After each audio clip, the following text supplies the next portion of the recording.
Right, so hello and welcome to this final presentation of our self-managed master semester project at the Oslo School of Architecture and Design, called Rethinking Public Music. We are Herman Billett and Georg Søfting.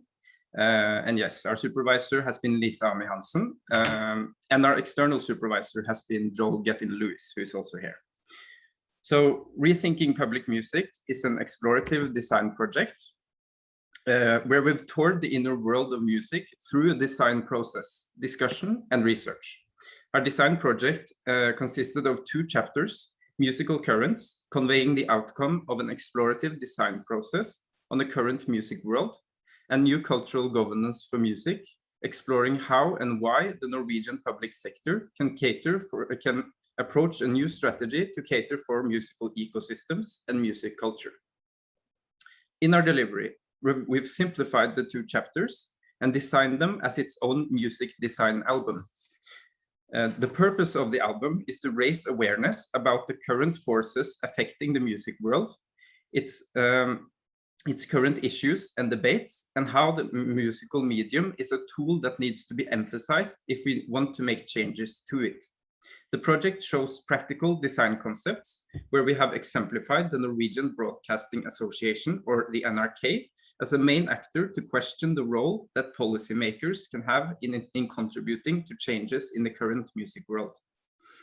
The music album and its 2 issues both have a track list of each point they make along the read. Placed underneath each other, the track lists make up a summary of the contents in each issue. The main purpose of Rethinking Public Music is to challenge conventions and propose alternative listening experiences in order to achieve inspiring creative practices and attractive experiences. Through the next half an hour, we will take you through our design approach in its entirety. Then on to chapter 1, our initial scope, our research through chapter 1 and our key findings. Then we will move into chapter 2, where we rescope the project, our research through chapter 2 with exemplary design concepts for public music. Then we will make a few final conclusions, and finally a couple of reflections. As we take you through our approach, we would like to explain to you that this master's project was done as a self-programming course, where we have written our own course description and managed the course along the way. We wanted to merge the design world with the music world, which meant that we had to conduct an open and exploratory process in order to find where our design skills could be put to use, which the open nature of this course has given us the opportunity to do. To the start of our project, we read and researched the music world. Then we looked into how we could design for musical creation, exploration, and listening by iterating design artifacts and discussing these with experts. Then we rescoped our music towards designing for public music based on findings that we uncovered and from seeing potential in the public sector as an actor with our research material. We designed and tested 4 exemplary concepts. So we read ourselves up and then we iterated a number of concepts along the way together with experts. Then we designed and iterated 4 exemplary concepts for public music in the Norwegian context. These are called sound councils, music halls, NRK Lytt, and institutional record labels. Finally, we've wrapped up the project into a music design album. This leads us to the scope of chapter 1. In order to guide us in the initial research phase of our project, we've followed 3 guiding questions that helped us make decisions underway. How can we apply our design skills to provide for the creation, exploration, and listening to music? What does democratization of music mean, and what role can designers play here? What distinguishes the musical landscape of a post-streaming era? Although we've researched it quite extensively, we have not designed for the music industry in this project. The music industry makes up all the actors, stakeholders, laws, and services working around the practice and production of making money from music. This project is rooted in social values and human values connected to music.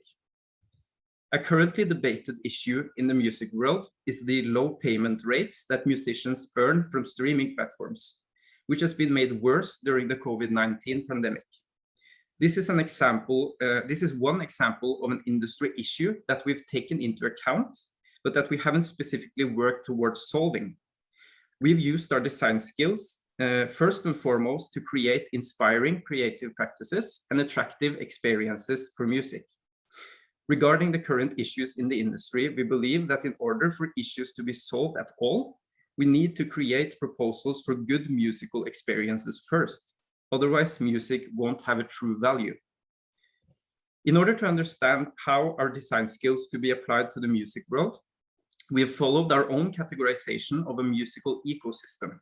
We chose to segment this into 3 categories: musical creation, exploration, and listening. We see these categories as strongly connected. The event of someone creating music, to a place and time when someone finds it, to another circumstance where they may revisit it and listen to it, can occur in wildly differing contexts and situations.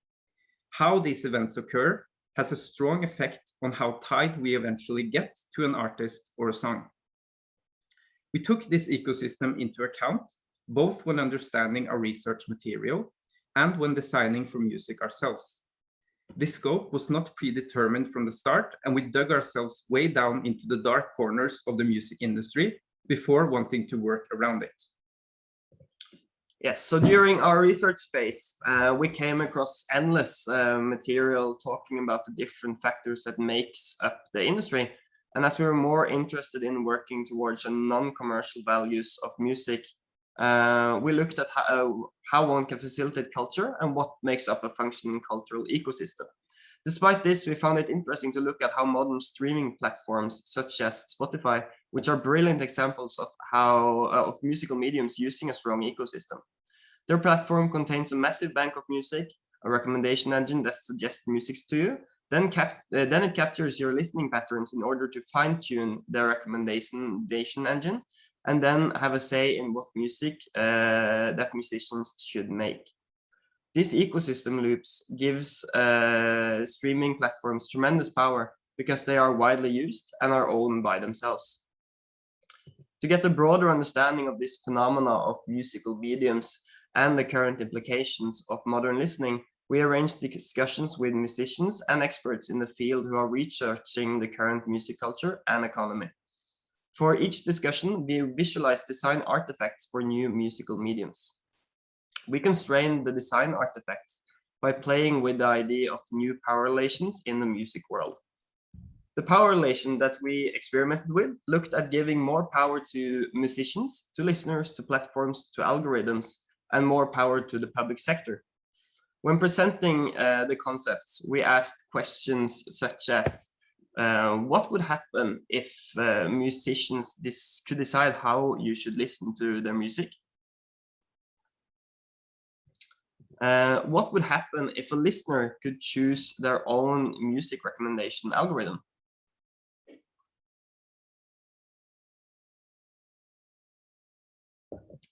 And what would happen if your local county had guiding restrictions to what music you are allowed to listen to? Conducting these expert interviews gave us feedback and a broader understanding of the industry ordeals, which gave us a grasp of some of the general issues and topics going on backstage in the music world. Conducting these expert interviews gave us feedback. Following this process, we changed our angle towards listeners, conducting a survey on what their perceptions and motivations were for listening to music. The participants were asked to reflect on why and how they listen to music, as well as describing what mediums they use and their most significant musical memories. Based on both the interviews, and a finding that surprised us from the survey was how uniform many of the participants' relationship to music is. A majority was using streaming platforms, primarily Spotify. The same counted for discovery and exploration of music, where a majority of the answers were that they get music recommended to them, primarily from Spotify. Based on both the interviews and the survey, including our extensive reading, we established some of the characteristics and implications of modern listening. This helped us map out a number of key findings regarding the current music world. A few major actors provide listening experiences to the majority of people, which currently leaves the power to them to advocate for changes. Modern listening and streaming platforms have made music less locally bound, and many musicians are working amongst international audiences. Current musical mediums are algorithmically managed, which decreases the balance between musician and listener interactions and lead to more narrow preferences and demands for music. We have chosen to call this phenomenon moodsick. The user-centric nature of current musical mediums increases the individualistic aspect of listening, which means that the alternative listening experiences are an individual and not a collective task. A general conclusion to take out of chapter 1 was that the music industry is undergoing a large number of changes based on the issues that relate to a lack of viable alternatives to the currently most used musical mediums. The facilitators currently developing these alternatives are commercial actors that are bound to compete against other musical mediums. And examples for this are Audius, Resonate, and Ampled. They are primarily driven by the fact that larger streaming platforms offer poor payments to musicians and that we need new mediums to support them. What fascinated both ourselves and the expert that we interviewed was how and why the public sector should cater for this development. Current popular musical mediums that encompass creation, exploration, and listening to music are mainly privately driven. So what potential can we find in viable public music alternatives?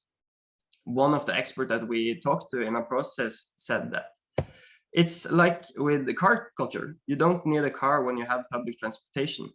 Okay, if streaming is some sort of like individual car culture, what is the musical equivalent of collective traffic? It might be radio, or it might be something else. So this leads us into the scope of chapter 2, as it made us ask ourselves, what is public music and what musical mediums can be delivered by the public sector? We decided to explore public music further based on the current issues and developments in the music world.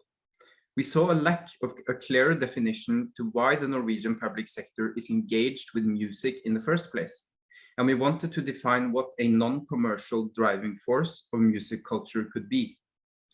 Our aim with chapter 2 was to look at how and why new public musical mediums could provide for inspiring creative practices and attractive experiences in order to create the values that correspond with the intentions of public musical mediums. By scoping our brief towards the Norwegian public sector, we started looking into how they currently facilitate music culture. This currently happens through financial support from the Norwegian Arts Council, through the council hands out subsidies for both festivals and musicians. The NRK promotes both Norwegian and international music, guided by the NRK poster. A strategy document set by the Norwegian Parliament to frame NRK's mission to fulfill Norwegians' democratic, social, and cultural needs.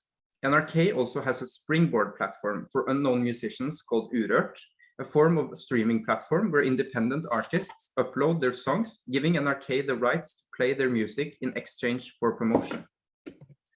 In order to design for public music, we had to make it clearer for ourselves what public music is.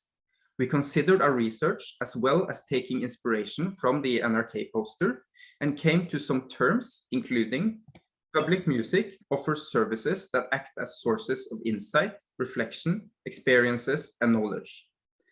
Public music is aimed towards both larger and smaller audiences with an intention of mirroring the diversity of the people. Public music can offer content in the same manner as with commercial actors, but with an exclusive focus on the societal value of music rather than the commercial. In the midst of restructuring our project into chapter 2, the Norwegian Composer Union filed a complaint against the NRK on the lack of relevant musical content and curation in their musical mediums, which is radio, TV, and streamed media. This sparked a broad debate, mainly critiquing the content and lack of content that NRK provides in their existing mediums, as well as the way that they evaluate what content is relevant to the Norwegian public. One of the headlines reads, NRK has to stop thinking that they can compete with Spotify. The dissatisfaction towards NRK among the Norwegian musicians is partly due to lacking relevant content, but perhaps primarily because it is difficult to follow a goal orientation for public music when there is no general consensus on how we should frame public music compared to commercial music. NRK has to compete and work around commercial actors, as many existing actors in the music world operate in the private sector. In order for NRK to not just be relevant, but flourish, they need the ability to sustain a non-commercial musical ecosystem of social values. So, based on our findings in chapter 1, we realized how the debate was primarily focused on the content itself and not necessarily on the mediums that the content is accessed through. From the insights we have now gathered about Norwegian public music and the NRK debate, we moved onwards to a design process where we explored and conceptualized new public musical mediums. In order to specify a direction for our concept, we conducted a foresight exercise and created 3 future scenarios for how NRK deals with the evolution of music culture. We based the scenarios on certain and uncertain tendencies that we found in chapter 1, and this foresight exercise was inspired by a process done in 2019 by the Norwegian Parliament on the future of the Norwegian public sector in 2040. However, we have not set a specific date for the future outcomes in our scenarios. The scenarios are quite extensive in detail, and you can read more about them in our report. We chose to work towards one of them that we found to be the most relevant to our definition of public music. In order to separate the scenarios, we characterized them into tendencies, both certain and uncertain. Some examples of tendencies we believe to be certain are digital consumption, that Norwegians mainly stream their music and listening behavior relies on digital mediums and platforms. Overconsumption, music is extremely accessible, and this affects the pace of new music emerging, as well as keeping the use value and scarcity low, as well as some uncertain tendencies that we believe will be relevant for NRK and Norwegian public music. Our own term moodsick, music gets a more narrow and utilitarian role to listeners, and cultural import. Music culture is created and listened to from international driving forces and less from national and local communities and preferences. The scenario we chose is called the Norwegian Meadows, which has a low level of moodsick and a low level of cultural import. In the Norwegian Meadows, NRK plays an active role, not in providing music to the people, but as a player in letting the people provide for themselves, to experience community, diversity, and sharing of musical preferences and memories through new musical mediums. So in designing concept for the Norwegian Meadows, we conducted a similar approach to what we did in chapter 1, iterating design artifacts and discussing them with staff from NRK and other experts. We took inspiration from existing commercial mediums as well as existing non-musical public services. We eventually narrowed the concepts down to 4, and these were tested and proposed in our final delivery. We will now go through them before giving our own reflections on this project. So the first one is called sound councils. A sound council is the human public music equivalent to algorithmic recommendation. Sound councils consist of bureaucrats who are active team players in local music communities on capturing and understanding musical preferences. Sound councils can gather music cultural information and shape it by contributing with ideas and input. This information is used to launch public services and initiatives that meet the musical needs of the people by giving the people an active role in making sure that it happens. We tested the sound councils by giving ourselves the title Lydrådet, the sound council in Norwegian, as facilitators when testing the other concepts. For our second concept, we have institutional record labels, or IRLs, which are the public equivalent to record labels. IRLs are built on the principle that anyone should have an easy portal into music creation and sharing without having to go through private companies to get there. IRLs assign a unique record label to every publicly owned institution, be it schools, cultural houses, hospitals, campuses, kindergartens, religious places, etc.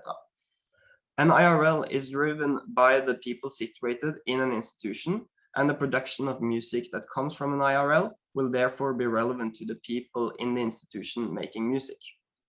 Because IRLs are non-commercial, they provide social benefits, such as insight, reflection, experience, and knowledge around the ropes of recordings and distribution.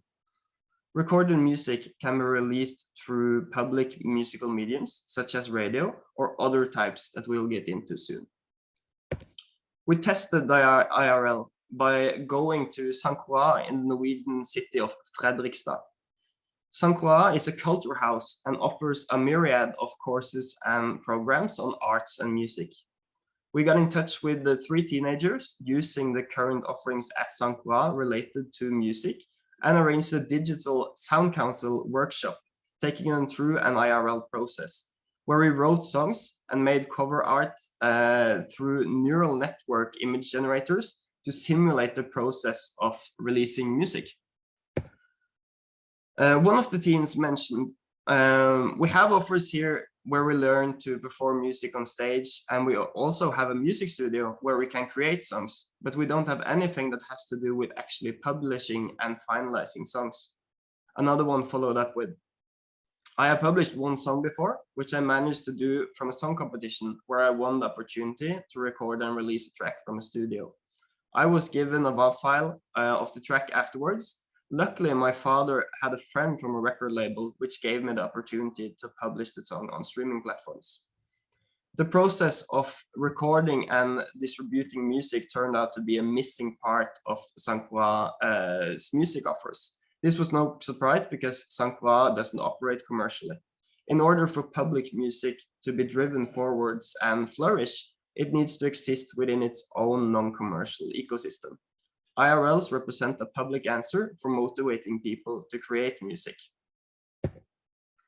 For the next concept, we created a public equivalent to streaming platforms, which we called NRK Lytt. We took inspirations from public libraries in designing this concept.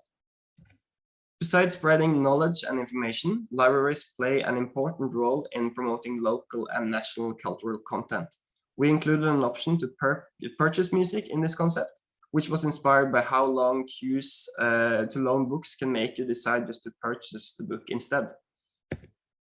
NRK Lytt is free and driven on tax money, and instead of giving users unlimited access to music, NRK Lytt has a limited stock of each individual track on the platform, where users can loan tracks for 1 week at a time.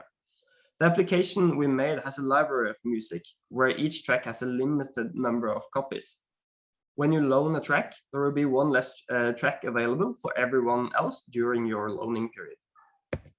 We tested NRK Lytt by designing a mock-up for the interactions. From the feedback, we saw that many of the participants went into using NRK Lytt as this was similar to a conventional streaming platform. The introductions of limited copies was very unusual and a bit uncomfortable for many. Although they saw potential in how the platform could have many added functions that could be attractive to them. The participant said, when I explore music, I usually skip through the tracks until I find something. That could be a good dynamic to find which songs I would loan. At events like Valentine's Day, all the romantic songs would be empty and I would have to start scheduling for what music I would listen to. The mere fact that a public streaming platform is owned by the public is a large benefit. It means that everyone can contribute into changing and adding of functions. NRK Lytt would synergize well with sound councils and the IRLs in order to build up its library of music and engage local communities in contributing to how it works. The fourth concept is called music halls. Music halls are public equivalents to radio, and they are inspired by public museums. Music halls are open public venues that play music 24/7 through a sound system. The content is both pre-curated, as well as giving you access to suggest music yourself and play your own music. The local community around the music hall can intervene in the program by either requesting songs to be played in the hall or by playing live music. Music halls can also host talks and workshops related to music. They spread insight, reflection, experience, and knowledge about music. We tested the music hall by setting up a program in a large empty room with a sound system. We embellished the hall with elements that drew references to a sacred place. And we dressed up as music hall staff members by wearing robes in order to separate the spatial feeling of the hall from other types of venues. We filled the program with offerings where one person showed 3 deeply personal songs without context. Another one showed unreleased music in order to get feedback. And we also had an improvised ambient piece. Between each feature in the program, we sat down with the participants and talked about our experience, which gave us a lot of input around the appeal of music halls and how the participants would use it. Here's a short sample video of how the music hall test looked in action.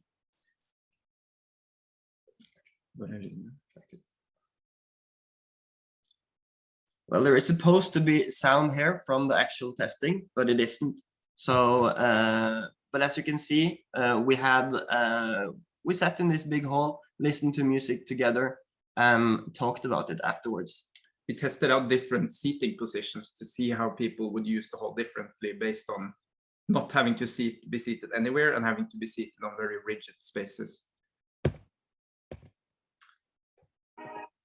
Okay, so we found that the music hall to be a service that works really well as a public musical medium for physical lean-in listening, which means to focus more on the music itself.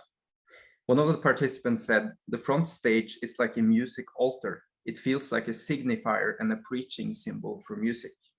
Another one put it, "This would make NRK stand out with its own thing that is physical." And another one said, "If somebody else started a conversation about music, I would love to join in." The participants found that this was a good place for discovering new music, as well as testing the response to music that they've made themselves. The sacred look and feel that we went for can be changed to the area that a music hall is situated in, the respective location, based on the respective location and surrounding local culture. Music halls hold great potential for new types of interactions with music around creation, exploration, and listening. It connects well with the other concepts as a physical musical medium that uses digital interactions to gather people through engagement with music. This also sums up all of the concepts we've proposed and that we've connected into an exemplary model of a self-sustained, non-commercial ecosystem. These were the 4 concepts of our project, and we will now continue into some reflections and closing thoughts. As mentioned in the beginning of this presentation, both of the chapters in our work have been finalized into 2 publications. We aim to publish this album, although we would like to include some of the discussions that will hopefully emerge today into the publication before we finalize it. Beside the fact that many of our proposals are built around the NRK, we chose not to suggest the collaboration with NRK in this project. Through the interviews and discussions we conducted, we realized that the questions we've had around public music are broader than just Norway. And therefore, we have formulated this project to spread the message to everyone who finds this topic relevant and important. We used NRK, their brand, and their existing position in Norwegian music culture to understand what public music could be, and we used their name in testing the concepts in order to make the concepts more real and approachable to users. The aesthetics direction of the concepts and this project in general is also different from NRK, to clarify that they are reusable and translatable. We've taken inspiration from graphs on business models that we found online during our research phase, because they represent a more common public approach to graphic design that we found appealing and fun to work around. We sincerely hope that our research and conclusions on the potential of new musical mediums and our proposals on public musical mediums can spark further discussions on how we can nurture inspiring creative practices and attractive experiences around music. We will be continuing our work by keeping in touch with the fantastic people that we've worked with and talked to along the way, and we will publish our music design album for the public to read. Finally, we would like to thank our supervisor, Lisa Ami, for good help along the way, and a massive thank you to Georg Lewis, who has been giving us so many good references, inspiration, and feedback along the project. Thank you to everyone who we've talked to, discussed with, interviewed, and surveyed, who showed interest in this project and topic and gave us all the information to make up the final delivery. On that note, we would like to open the response from our censors, as well as supervisors, and later on, discussions and questions from the extra people who are present. Thank you. So thank you very, very much for inviting us to respond. You've obviously put a hell of a lot of time, effort, thinking. You've spoken to loads of people. You know, you've gone back. You know, it really shows. And I've really enjoyed sort of sitting with those ideas and trying to kind of live in them for a very short, unfortunately far too short amount of time. I'd love to live in that world that you've conjured. Yeah. I've got a few. Emigrate. Yeah. I've got a few sort of I don't know, comments or clarifications, really. But I guess, I mean, mainly the main thing that it's spurred in me is that I want to kind of think about how do we make this a reality in a way. So, you know, how do we do this? First of all, though, I mean, if you could just sort of talk a little bit more around some of your proposals. I mean, I really loved the your process of inquiry, particularly around those sort of speculative proposals around giving more power to different actors in the existing streaming ecosystem, as I understood it.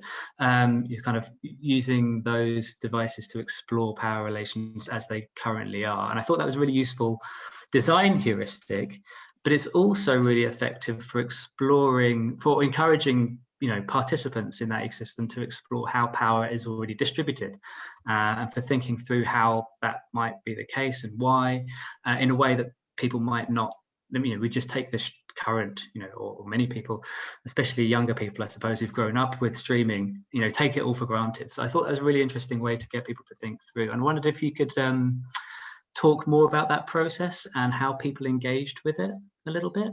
You know, you got some really interesting, I mean, I love the idea around, you know, creating scarcity at a particular altitude, for example, or tied into people's pulse rates and things like that. So how do people engage with those sorts of ideas, and kind of those sorts of arbitrary criteria for constraining music? What I found interesting about viewing music on that aspect is how different it all becomes, because you talk about music as often just publishing it onto some platform and then just giving it away. It's no longer yours. So just being able to control some sort of aspect from it, especially from the musician standpoint, was quite interesting. And we would love to go into all the different sort of small concepts that we made around the different power relations we made for, as we mentioned here, for both algorithms and listeners, and we made a whole lot of them just to see what would spur a reaction into the people we talk to. But would like to add anything. Yeah, sure. I feel like that's a thing that's, like you say, it's kind of some things that are unspoken of, that's going on when there's a lot of issues, but kind of taking a step back, and when we looked at all of the issues going on, they were mainly revolving around, okay, we want to give more power to the musicians, and it was this very power related discussion, but it was explicitly about the musicians. And then you have, like, in the user-centric platforms, they tried to empower, like, the listeners. So it's like how well should we give a certain actor power? Is that fair in a way? So kind of opening that up really helped a lot in terms of actually opening up a bit of a broader debate, and it helped us a lot in shaping the outcomes of the project. And I think what they led to in the discussions was really just to make it very easy to to grasp and understand the forces in the music world from taking that step back. And yeah, it was really helpful process. And I guess what we realized in that process as well was the commercial aspect of the industry, where almost every other power relation except the platform is going to be non-commercial in itself. So I guess that would be. Can you say that again? If when we talk about power relations in the music industry, and we give power relations to any other persona in the industry other than the platforms, if we give it to the listener or the musician or the algorithm, it turns into almost instantly a non-commercial approach, because it's no longer on the premise of the platform, it's on other premises, and it most definitely might not make money. Yeah.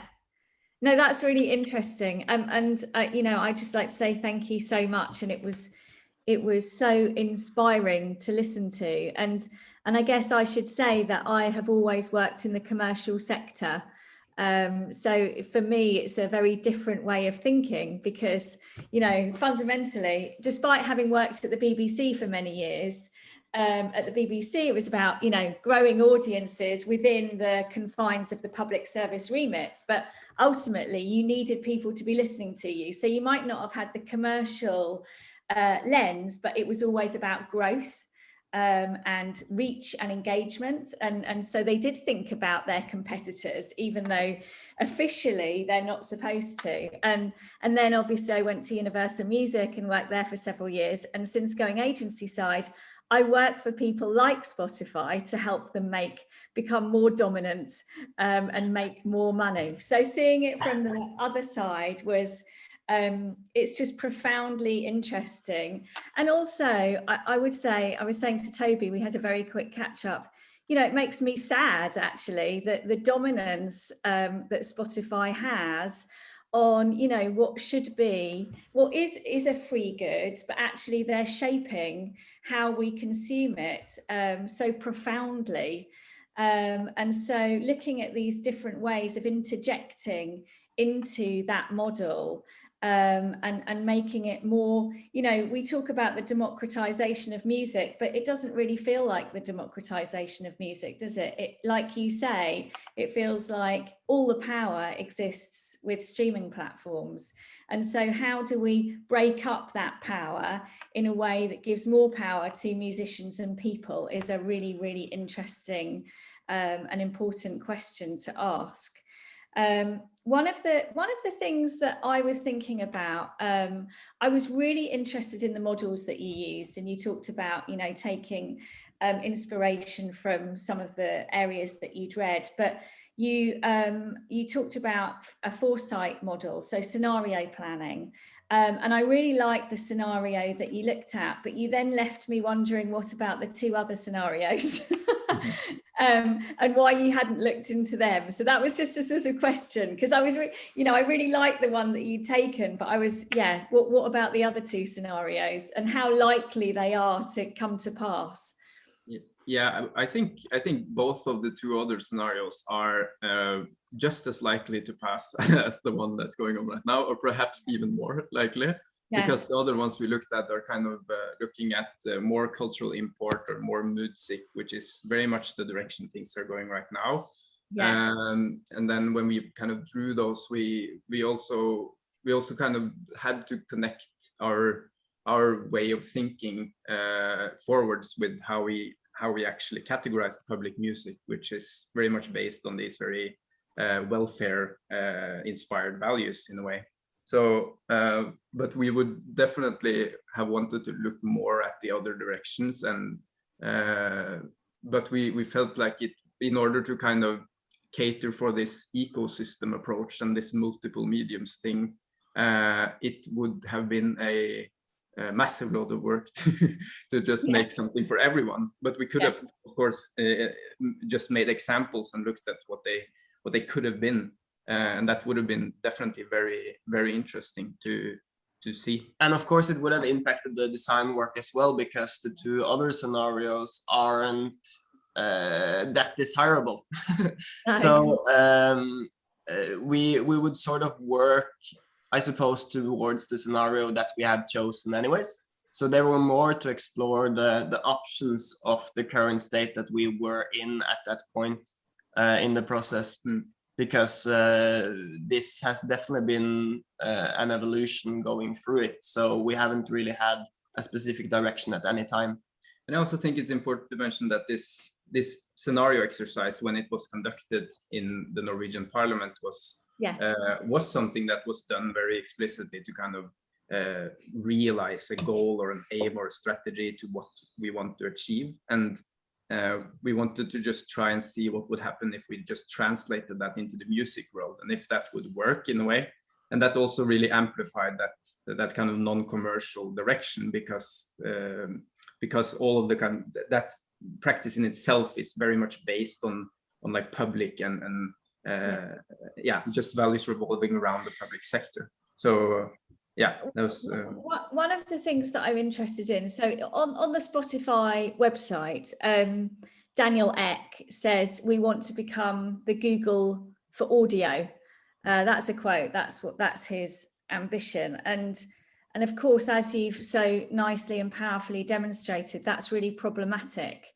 And in the UK, I would say that sense of it being a problem is confined to quite niche.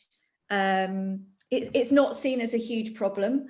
And of course, it is a problem. And I'm just wondering in Norway how sort of mainstream that debate is about the dominance or the ambitions of Daniel Ek for Spotify to become the Google for audio.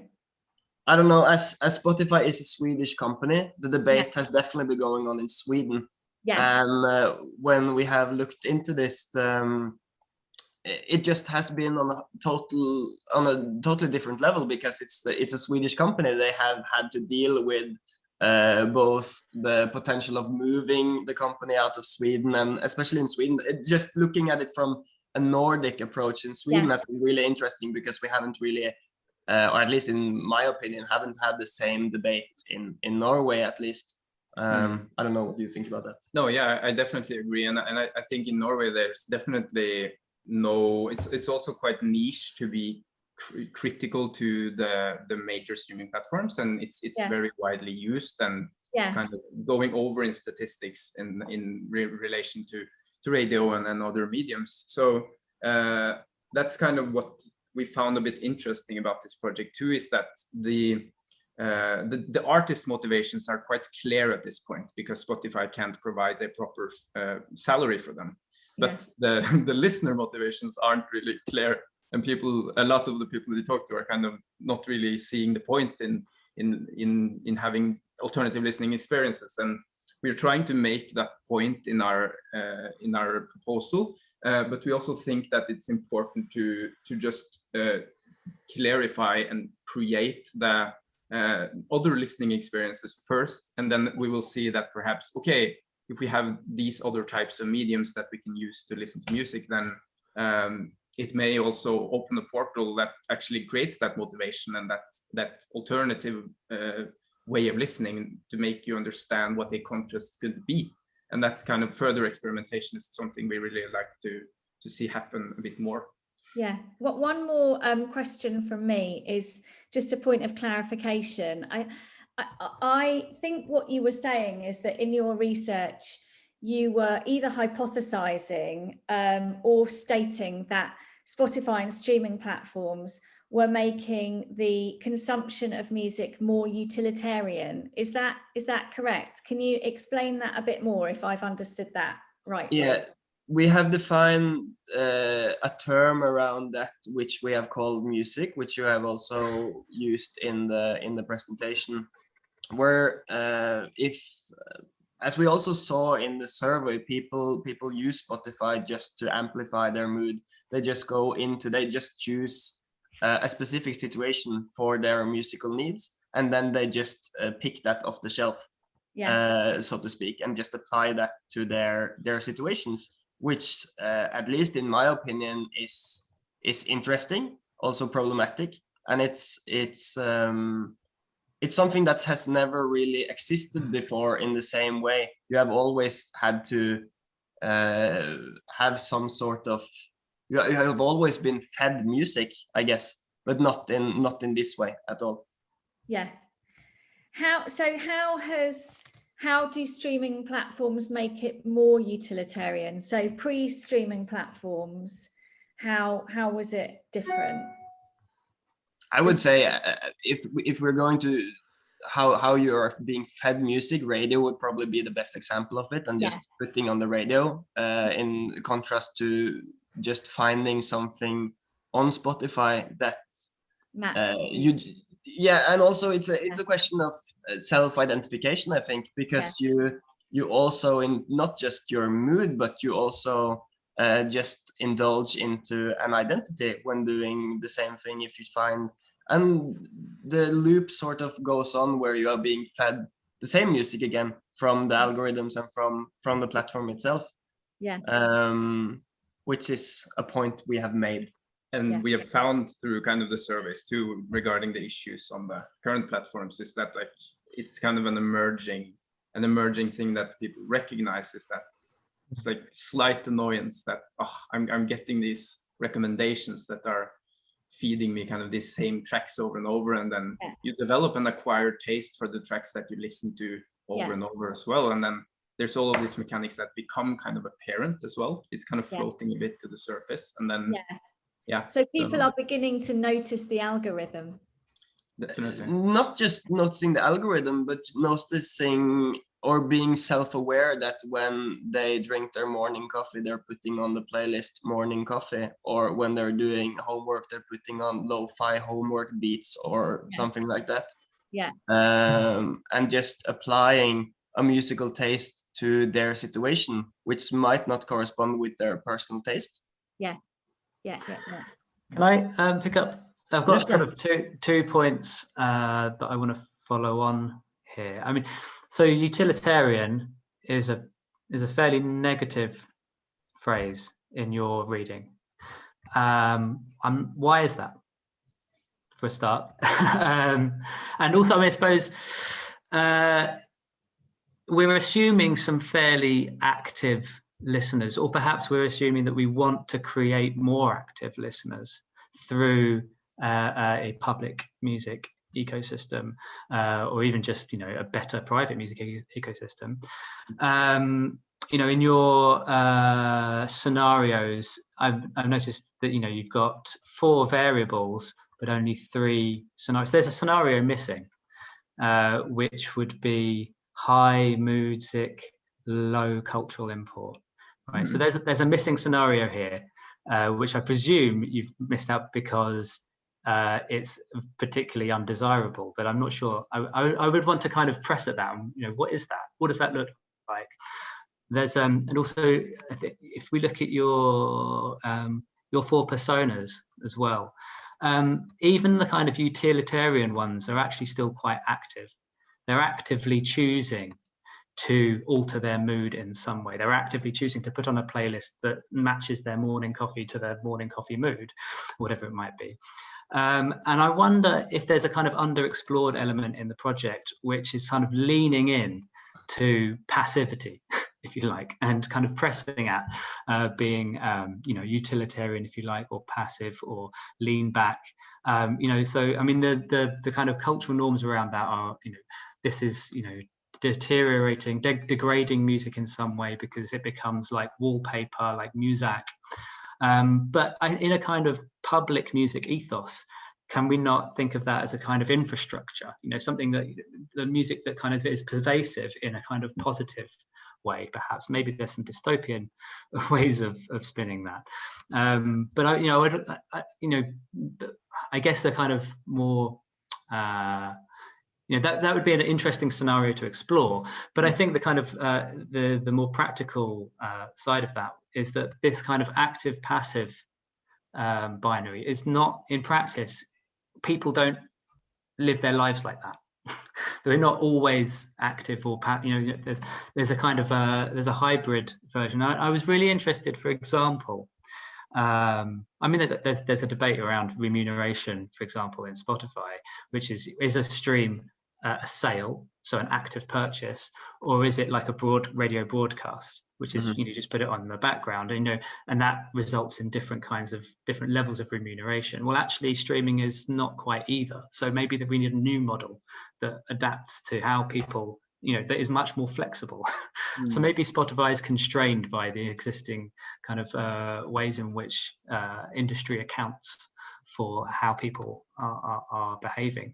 But I thought a really interesting example is your music hall example, where I thought it was really interesting how it turned into this sort of reverent space, like a church, right? You have this altar, and it's very much what seems to come across. I wouldn't have expected it, but what seems to come across is you've got this very sort of,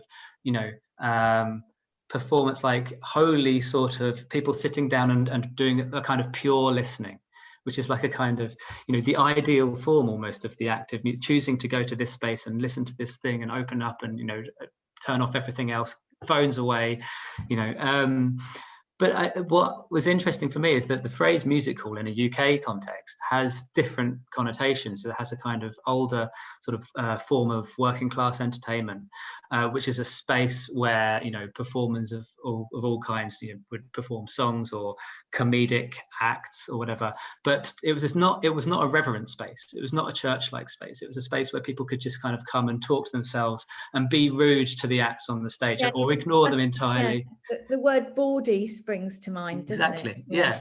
Which is much blurrier sense of active and passive.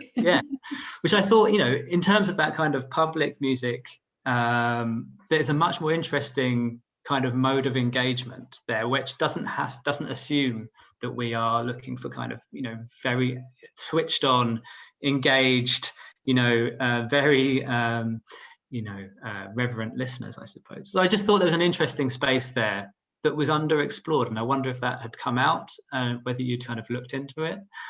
What would that change if you were to push into that space a little bit? How would that change the project, maybe? Well, just to comment on your comment, it's a lot of interesting thoughts that I think we have not avoided, but we have sort of more dealt with some specific types of listening throughout the whole project, both in terms of the scenarios and that bit, but also in the terms of how we frame the music hall being an alternative to other experience that we might see happening already, like just a normal concert, for an example, would be a totally different kind of space, or the music hall that you describes, where it's much more, it's a social interaction on another level than we have laid up to. But I think I think that we, based on the relationship that we have gathered, that people have evolved with music, being this, not necessarily passive to the music itself, but passive to the curation and to their own not self-presence, but self-preference in their music. We chose more to focus on how can we facilitate for growing the musical interests of people, instead of going the other way, if that's an answer to your fairly long statement. Sorry, I mean, it's testament to the project that I'm, it's spurring thoughts. Yeah, but it's perfect. Choose from the hip. No worries. It's just hard to sum up it all, but I suppose I can add maybe you can just. I wonder if maybe you could explore the fourth missing scenario. I was just about to do it. Yeah. And I think that's a really, really good thought that you actually have on that kind of embracing the public sector, embracing the same format and approach as is existing right now. And I think the reason for why we chose it is partially because we had some trouble deciding on what that would look like, basically. And I also think that we would definitely have landed on the same kind of explanation that you gave now, if we didn't kind of state that way of listening as a more negative thing, because we did that. And we did that because we wanted to separate our concepts from the current most prevalent listening habits, in order to kind of make public music its own thing and try to try to separate it, but to look at how it would actually embrace the current habits that we have is perhaps very interesting to do, and perhaps also quite important. So that would definitely be something that we could have looked more into, I think. Yeah, I mean, I think it's also a function of this is how a lot of cultural policy views the function of culture. You know, it's about creating active, it has a civilizing mission. It's about creating, you know, engaged, literate citizens. And so perhaps, you know, there's a kind of convergence there, and maybe the project is about exploring those kind of values as well. On my second point then is a kind of a bit more of a speculative one. As you know, we've discussed how Spotify is this kind, it's almost like a nemesis for your project, right? It's like the baddie of the piece, you know, and you come across as almost like the anti-Spotify in a way. So I wonder what we can take from Spotify, though. You know, let's assume that NRK is able to take Spotify into public ownership. What do we take from the existing kind of way? You know, what are the positives to take forward, and what do we want to kind of leave behind? Because it seems to me that there's, I think Spotify is troubling to many industry actors because it gestures towards a kind of music as a public good, and a model based on abundance rather than scarcity, which is troubling to many actors, both whether, you know, they're existing sort of career musicians or formal industry bodies or whatever. It has had that troubling role, and it seems to be more accepted now because they're able to lock down scarcity in a much more kind of rigorous way. But, you know, what do we take if we want to push again into the kind of music as a public good? What do we take from Spotify? I would perhaps be kind of shallow with answering that, because if we just look at the core offerings of Spotify, which basically is free music, taking that into a public context would perhaps mean that you would have rates for musicians being fair. You would have all of this, or at least in my view, you would have all of these problems that are with Spotify being a privately owned company, exploiting musicians, being taken away. That's sort of my first approach to your question. I don't know if you, Herman, have something else. No, I agree actually, because I think that it really boils down to the values that Spotify has as a private actor and the values that the public sector has, and that a public sector is kind of meant to be a caretaker for the people. And then if you just put Spotify's model into the public sector, then I don't think that would be problematic at all, because unless it's kind of corrupt in a way, because then they could kind of centralize that power and use it for their own good, which is exactly what's happening in Spotify. But with that algorithmical power and with their massive amount of users, you can actually use that data for so many good things. It's just a matter of how you use it. So based on at least how we frame public music, I would think that you could actually kind of just giving them that superpower in a way would perhaps cater for quite progressive developments nonetheless. But I'm speaking on behalf of Norway here. Yeah. But there's a thing that one thing that spurred to mind for me is we have a term called kommunal aesthetic in Norway, which means it translates to communal aesthetics, which means how everything that is sort of state owned becomes this sort of old library. Basically. So the first thing that spurred to my mind was that a public straight version of Spotify would just be a shitty version of Spotify, but the core offering would be the same. Yeah, I mean, there's something in here, isn't there, about, you know, from a kind of normative industry perspective, if you are relying on state supports in some way, you've failed, and you've left a kind of, you are missing the kind of vibrancy and kind of innovation that's associated with. So yeah, I could see how we get this sort of grey library filing cabinet approach to music, and that's, perhaps that's a danger. Or perhaps not. Well, perhaps it's, as I say, maybe it's something to lean into. I've got plenty of other thoughts. Hannah, did you want to come in? No. I was just noticing on the clock that we have been going on for quite a while. If we want to open up for, I don't know if anyone other wants to go ahead with some questions. We can be here a long time, so you will be able to take your stuff, Toby and Hannah. But it would be interesting if anyone else. Is it all right if I jump in? Sure. Go ahead, Joe. Someone who's been speaking to these two for quite some time. First of all, Toby, thank you so much for your insights. It's just amazing to hear from you and to meet you virtually in this way. Really considered and thoughtful, and thank you. And of course, Hannah as well for jumping in on this project. I thought it would be right up your alley, and it sounds like it has been useful for both sides. I think one of the things that I've always loved about what Herman and Mats do is just that the way that they explore the scenarios that they're thinking about, and just the powerful action of actually documenting, trying to do this stuff in the real world, and also their love of costume. I think they really get it. Like, I just loved the photos from the music hall and the kind of almost secular robes.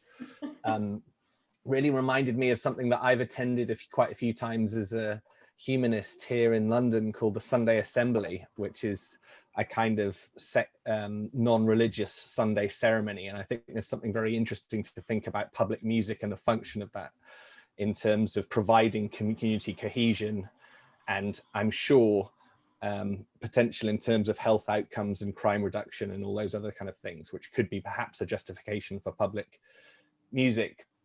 I just wanted to widen up the kind of discussion here, because one of the things that I'm always love to do is go meta at every available opportunity. And I think you accidentally came up with the name of your studio that you will undoubtedly set up when you graduate from university, which I think should be Communal Aesthetics. Because I think that's something that you're very interested in, as in communities and aesthetics and the aesthetics of communities. And I think that would be amazing. But just this idea of like, just all the people, the fantastic people that are here on the call now, just putting out a challenge of like, what advice would you give to Herman and Mats to make a practice or a living out of this kind of activity in the future? Just to go meta a little bit for a second, because one of the things that I'm interested in is empowering them both to think about how they could make a business out of this, because it certainly intrigued me as a design practice and a design approach of this kind of balance of prototyping ideas, trying them out in the real world, the kind of slightly with a wink and a nudge comedic aspect of it, but then the costumes and the functional of that, of making it real. And I'm just keen for these two not to stop doing this and to disappear into design agencies when they graduate or setting up their own one. I think it's for kind of the communal aesthetics of the world that these two can keep doing what they're doing and continue doing it in the future. That's just what I wanted to say. Thanks. Thank you. I should go and get communalaesthetics.com right now and to ransom. I also wanted to use the opportunity, but also to thank, I think the discussion we're having is a testament to the thoroughness and the interesting aspects of the concepts that you've worked out this semester. And it's not over a long time, and we're in COVID times. And so it's a rich material that you've produced. And I, of course, want to delve a little bit into that. I'm curious or if you could say a little bit more about, you've used both kind of design objects and ideas and conceptualizations to drive forward your inquiry, but you've also used, a very evolving set of research questions to drive your inquiry. And it's a lot to navigate. As you can hear from the discussion, I mean, it's you know, you get into power relations and creativity, and you know, there's a lot of issues at stake. And I'm curious if you could say, or if you could say something more about the challenges that you had on the way to keep to kind of make sure that you didn't say a little bit about everything, but that you managed to kind of make choices along the way. Are there any kind of hairy points along the way? I'm curious in all the hard bits along the way. I think we tried to really push ourselves to manifest everything we thought of. Like the questions we asked and the research we stumbled over in a way based on those questions that we had as a topic, gave us kind of further insights that were these bullet points that we could use to just make like sketches and concepts and trying to manifest it. And that also helped us to see like what is the design potential in all of this. But when it comes to really looking back on the whole process, that was something that really happened quite late on in the project. So it has been a very, very fluctuating and floating process that we have not predefined anything, and we haven't really, we have structured all of the content. Luckily, if we didn't do that, we would have an issue now. But that kind of evolving process was something that was also very intentional, and we definitely were a bit worried in terms of not landing on something too vague. So we were looking after at least trying to narrow it down to something a bit more specific, and that's how we landed on this public music chapter 2. So it was like, okay, we have this chapter 1 where we're just trying to really explore and find out what we're going to focus on, and then we are going to segment into chapter 2 where we actually find something. So yeah. No, good. I wanted to pick up also on Toby's first question and what Joel just mentioned, because it's now you've done this project and you've really done, I think, a commendable job within an academy where you have this kind of liberty and you can talk to people and get hold of people and, you know, develop your ideas. Do you have any reflections on being at Aho? You've also done a lot of pragmatic projects for real you know, companies, and you know, you deliver and you work in a more pragmatic way. Can you say something about how you can envisage how this could come to be, or how this could be, you know, a tendered project for the public sector, or, you know, do you have some ideas on how, you know, next steps? I'm curious. I think we all are curious. You want to go first, or? No, you can go first. Okay. Yeah. No, I think that there's definitely a lot in the methodology around designing, at least the difference between designing for the public sector and the private sector, which is building up a very different starting point. When you're working for private companies and actors, then it's usually a very set process, which is what we're being taught in many ways at Aho. And when it comes to the public sector, it's being very much explored now, and it's also a bit undefined. So in contributing to that with this project, that aspect of, at least what I found interesting, was the translation aspect. To try and translate, like, okay, it's actually just about values, and then translating the private existing things and functions into public values can be a very interesting approach to look at that difference. And then I also want to remark that we didn't want to look, or we didn't choose to look at the public sector initially. We just chose to look at the fundamental values of music, and that naturally led us into the public sector. So I think the public sector definitely has very much potential to not just be their own actor and have their own kind of amount of processes around them that can really make them better, but also to highlight the fundamental values of what we do in the first place. So there's kind of these existing human values are the core of the public sector's practice. So in designing for that, I think it's easier to just focus on the non-commercial and the more social and cultural things, which is really nice. I would just add one thing in. I don't know how it would answer your question, but our sort of method the whole way had just been to follow this line of string through a dark forest and just following the things that we found interesting at all points during the project, which also is in contrast to how we usually would have had a project at AO, where we would have had, as you say, a pragmatic approach to the whole thing and had. It was both. I think we prefer to work sort of more into this way. I don't know if you have any follow comments upon that, or we should let Glenn go ahead. No, Glenn, I think we give Glenn the opportunity to ask a question. Hello, Glenn. Hi. Hello, Glenn. Hey. Fantastic work, guys. I really enjoyed it, and the concept are super like entertaining and enjoyable, but also very like fruitful thought. Thank you.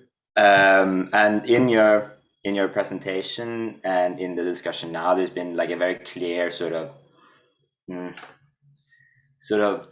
dimension between private and public ownership of this.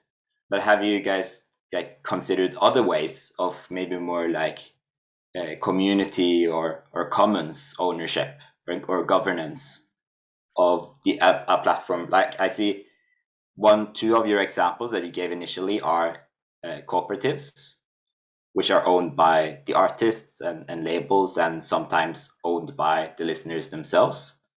But then there's also sort of, okay, what if this was a non-profit or an association or something? I know already in Norway we have Gramo, which is the industry association who is sort of already dealing with, distributing these licensing fees directly to artists. So what if it was actually Gramo that was starting this new platform, doing it themselves?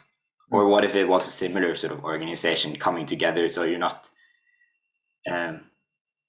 because I'm also speaking from experience now. When I did a project with somebody from Italy, and we did this sort of speculative project, and initially my thought was, this should be a public service, this should be owned by the government. And then the person from Italy was, why the fuck should this be owned by the government? Mm-hmm. And so, especially when you think about this in a sort of a international context, not only sort of in the Nordics or in the Nordics and the UK, sort of, are there other options than only public, private? Just to, I think we have to mention that we definitely delved into the more co-op approach at some point in time during the project, and it was at the height of the whole NFT starting boom as well, where we sort of, okay, this might be interesting, and then we sort of we see how the whole co-op thing turns out. We looked a lot into Audius, which is a Ethereum based musical platform, and then also, as you mentioned, your friend from Italy, of course, maybe he wouldn't let it be owned by the government, but I think from a Nordic perspective, when we actually delve with these themes, why shouldn't we go into the public sector? Because we have this position in Norway, we can actually delve into the Nordic model, which is a gift for us. And I would just like to mention that we have talked to, he couldn't be here today, I think he would if he could, but we talked to a law attorney in the US, which he basically wrote, we found him at a late stage in our project, where he basically framed what the public music model would be in the US, and how all the people he talked to in the US were just blowing him off, right? They were just like, no, this will never happen. And we framed it from the Nordic perspective, and he was like right there at the, so he should have been here today. That would be really interesting to let him have his thoughts on your question as well. Yeah, I think so. And I think that's something he mentioned too, was that it's for him it's an inspiration to look towards the Nordics when once you mention kind of a self-sustained public sector or a well-functioning public sector. They're always exemplifying the Nordics, is what he said. So to him, he was very eager for us to try and make these concepts a bit more interpretable, in order to just highlight the value that the public sector has, and that has been the focus in this project as well. But of course, that makes it so very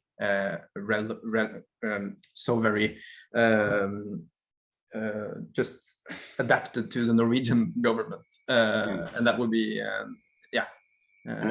then I guess I have a follow-up question, which I think is maybe a bit unfair question, because it goes way beyond sort of what we are taught at AHO. But and also I'm sorry that I had to leave some minutes here and there, so maybe you answered in the presentation. But how is this sort of, when it's a public service, how is it financed? Where does the money that is paid to the artist and or record labels, where is that coming from? Is it coming directly from taxpayers' money, or is it sort of a sort of fee that users pay, sort of like you have with the Ruter, where you buy, public transport, you buy like a monthly ticket or a day ticket, but it's also subsidized by the public, of course.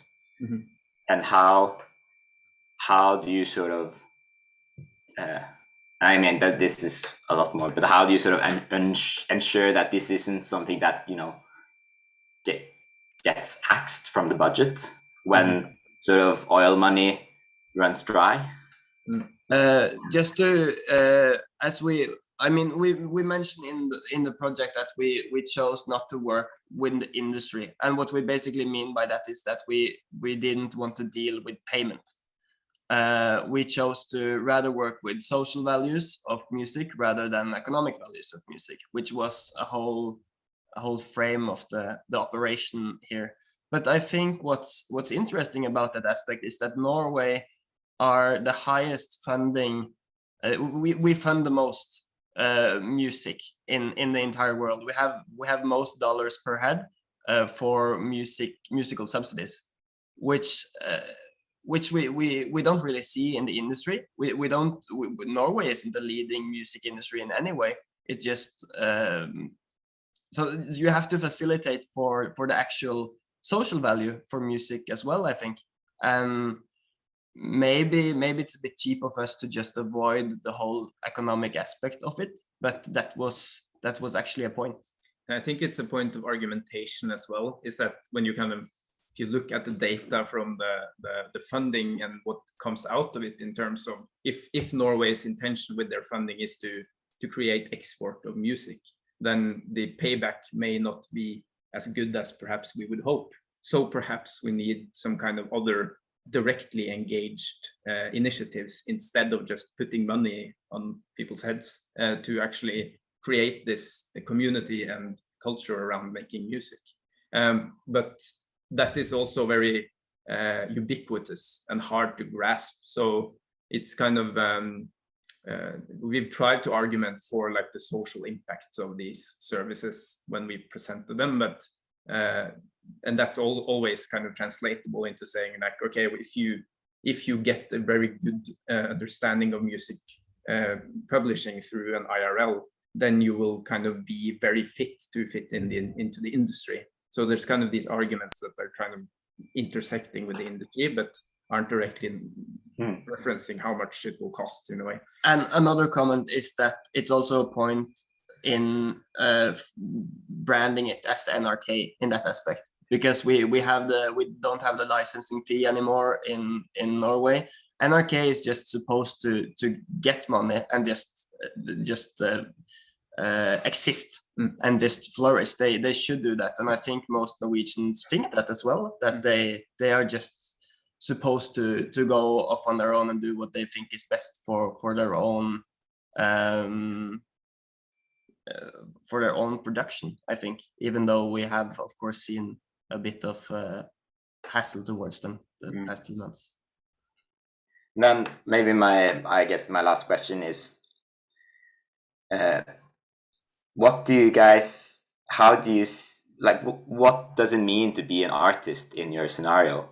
Because you're talking about industry and being a professional artist, but you're also sort of talking about sort of the participatory music practices, where almost I sort of see your value that, at least from the IRL, it sort of says to me, you know, this is sort of an arena where everyone can sort of join in on creating music for society. And you talk about, you know, music as something that has social value, but then you're also talking, you know, sort of being a professional artist, you're also sort of undertaking production of music for generating, you know, sustaining yourself, which has some sort of, you know, profit motive in itself. And also when we look back, you know, music has traditionally been a very like community oriented thing where everyone participates. Before we even had recorded music, it was something that, you know, we played and sung together. And now recently it's become a very specialized field, whereas like most people wouldn't dare to, you know, be spotted singing. So so what do you guys, you know, have you reflected anything about what it means to be an artist in your scenario? If I can reframe your question just a tiny bit, we have definitely thought about, are you supposed to be able to live off of music or not? Which is a central question. I think that leads back to what I said earlier as well. Where we don't really want to deal with the economic aspect of it. And we also haven't dealt with, should you be able to live off of music or not in this project, I think, because we that would be someone else's decision to make. Maybe. Yeah, and I think that we haven't, that because that's one thing, like categorizing yourself as a musician would be a profession in a way. That's typically the way you do it. But you can also say that, and I guess in the way of public music, that everyone is a musician. Every listener also creates music. Every whistler is a musician.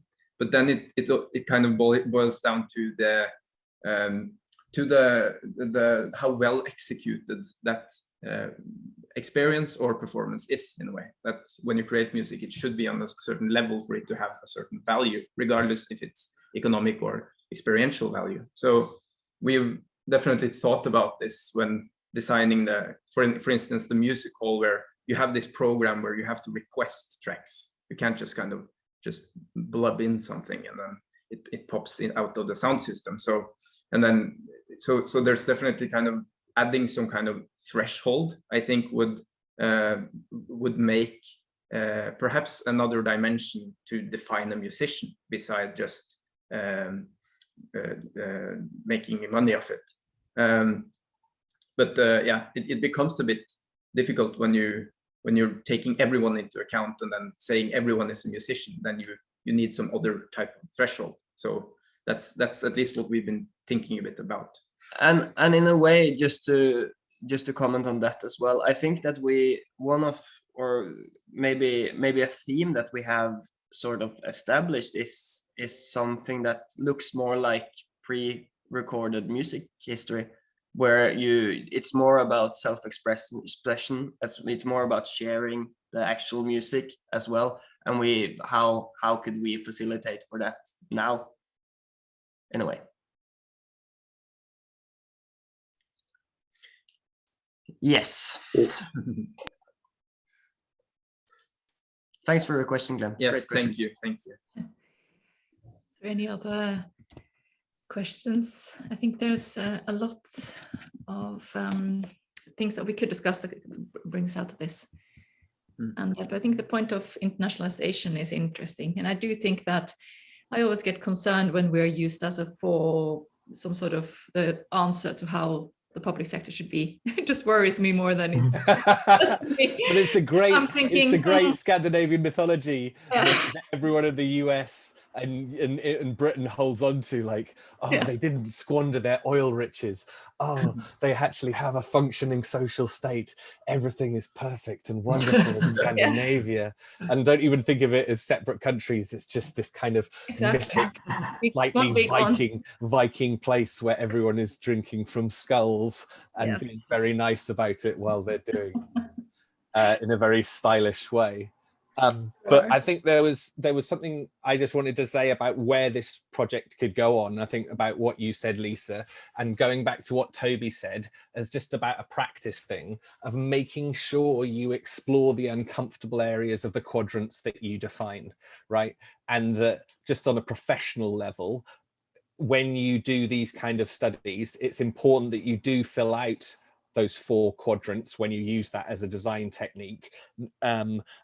Because otherwise it can be seen as kind of like a favoritism or something like that, or maybe not as quite a mature approach as is necessary. Or it just doesn't feel exhaustive. Yeah, exactly. And I think one of the main things that people come and can buy this in a commercial sense, buy this kind of insight, to use all the terms, is that they want to feel like they're receiving an overview, or that you, even if it's totally artificial, right? You define the quadrants yourself, and it's, of course, it's not an overview because that's impossible, but the consumers or the public of this that don't have the inside track are going to be buying this kind of knowledge with an attempt to get based on the fact that you've considered it all in the round. So I think it's definitely important to do that in the future, and that's something to kind of continue with. And actually, quite often I find when I'm doing those kind of quadrant exercises, is those uncomfortable places or places that I wouldn't have gone to end up being the most fruitful and creative, because it's kind of the sticking points. It's like it's the icky bits which actually really make you think about the whole the wider overview. But just to say that there's that book that I reference quite a bit, which is the kind of anti-pitching manifesto. And I think one of the things that I really took from that is the importance of writing to establish, another buzzword, thought leadership in an area. And I think one of the things that I really want to see to come out of this, and thinking about your practice and making it sustainable in the future, is that you establish yourselves as thought leaders in the longer term, right? So even if you end up having to get jobs in design studios and not being able to set up your own studio, or not getting public funding for your research or whatever else, just establish this concept of, and register your domain name and the company name and all this kind of thing, of this idea around communal aesthetics, right? And then just start publishing these pieces as open public things that you can start then just continuing to add to that, right? So in the long term, you can build that up, because I think I can't emphasize enough the important, everyone who goes through design and things like this, or from the outside maybe thinks it's about aesthetics, or kind of this kind of outmoded 20th century idea of kind of like ergonomics or something like that. But actually, one of the greatest design tools ever is the written word, and just the importance of writing and getting that out there. And, if you have on communal aesthetics 3 great reports that fascinated you, that you nerded out about, and then built these things up off your own back, I'm sure more things will emerge out of it in the future. I second that, Joel. Thanks, Hannah. I'm not a common traveler in the design world, so I would defer to you guys, but I have some other comments to make around sorry. Yeah, go ahead. Sure. No. So I mean, you're doing a lot of designing in this project, right? You've designed spaces, software architectures, governance frameworks, a lot of visual materials, costumes, right? So there's a holistic aspect to this, which I think is really interesting and important. I think it's my first comment today. I thought one of the most valuable parts is the artifacts that you use to kind of produce those speculative scenarios. I thought, to make the contrast, I think the survey approach that you did, the kind of more traditional research method, I probably was less successful in the sense that you're asking people to explain themselves, and then you end up getting, hearing about what they think, and then you end up. So I think for that was partially why we don't get the kind of passive voice, because people want to portray themselves as active in certain ways, and they wanted to explain their actions in all sorts of ways. Whereas the kind of much more speculative, consider these scenarios is. I thought that was an interesting. So that whole design package plus those sorts of, just prompting people to make the familiar strange is a kind of really valuable sort of set of interventions to make. In terms of sort of practical scales, in terms of if you wanted to make this happen in various ways, within Norway or beyond, I'd look at it in terms of scales. You've got local scale, you've got national scale, and you've got transnational. At the local scale, certainly outside of Norway, you are incredibly constrained. It's incredibly difficult to get things off the ground because there is no money, essentially. in the UK, certainly in the US, it's similar, although it's kind of federal. Rest of Europe, there's different systems in any case. So there's interesting opportunities, and I have been involved with music cities movement, and there's a lot of work around how do you sit at that kind of local scale between the public sector, the local authorities, and industry and communities, and how do you do it? So I mean, one of the ideas that comes out of that is the idea of the music board, which sounds to me a lot like your idea of a sound council. So there are ways here I think you can kind of start connecting to, but also extending existing practice. At the kind of national level, that kind of lobbying function is possibly, what do we want our systems to look like, is starting to kind of get a bit more traction. What do we need to regulate these platforms more effectively? But also there's in terms of your methods about how do you prompt people to think differently, there's a real value here in terms of stimulating public debate, quite essentially, and that goes into that thought leadership. Rather than just sort of sending out a survey where you know what the answers you want to get are, and you design your survey accordingly, and then you get it back, and then you can take it to government and say, look, we asked people to say the things we wanted them to say, and they did. But actually doing some more interesting active interventions along the lines that you suggested, it can be really interesting. Actually, where I see the most possible traction is at the kind of transnational level, and looking at those kind of networks. And you draw on a number of examples of sort of experiments internationally from the American Music Library, elsewhere.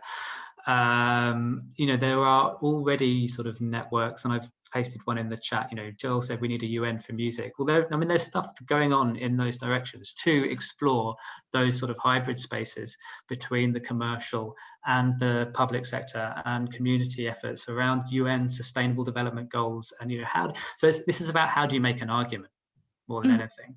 How do you actually produce a justification? And that might be around, I think people get very uncomfortable about continually making the kind of welfare argument.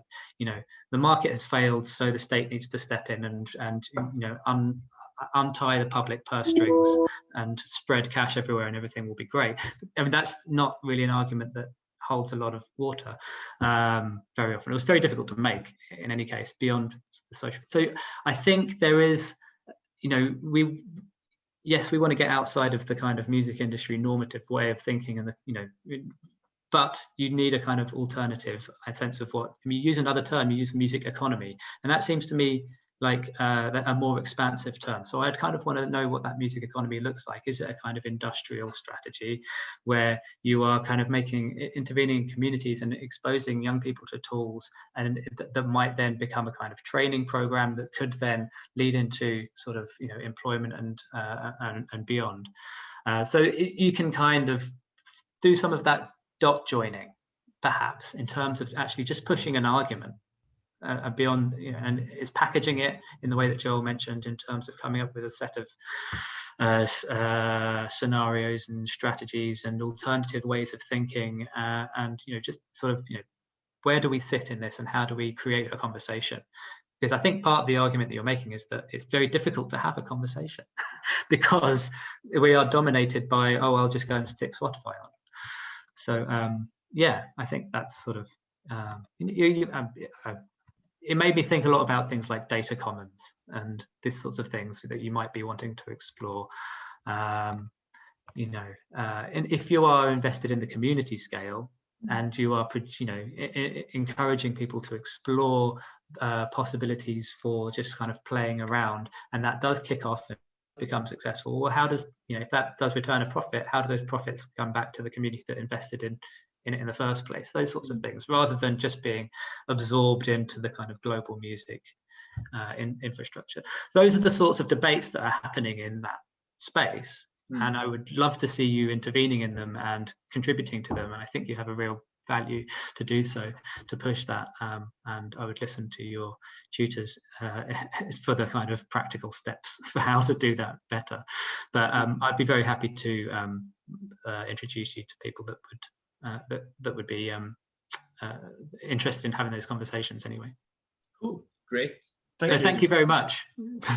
Thank you. For, stimulating lots of thoughts. Yeah, absolutely. I think we are nearing the end. Do you want to, are there any? Yeah, I think that was a nice closing statement by Toby there. If anyone doesn't have anything to add, I think we might close at that. Yeah, that's good. Yeah. Just all right, perfect.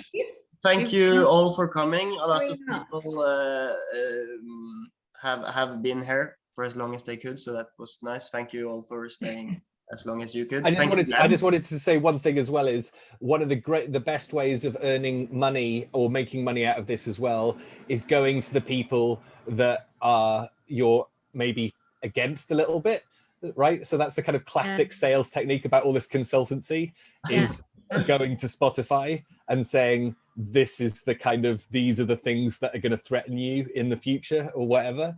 So if you want a commercial outlet, the ones that are making all the money now are always the most paranoid about their future because they've got the most to lose. We'll take it into consideration. Yes. There's certainly there's lots of work to be done, whether it's nudging or talking, but I think it's music to my ears, actually. The driving force an argument and having design ideas encapsulated in such a way that it's not intellectualized away from the practice, but it actually springs and sits as a core element of the practice, whether it's music or design, it's the same thing. And then it's quite powerful. So I think, so on that note, I think we say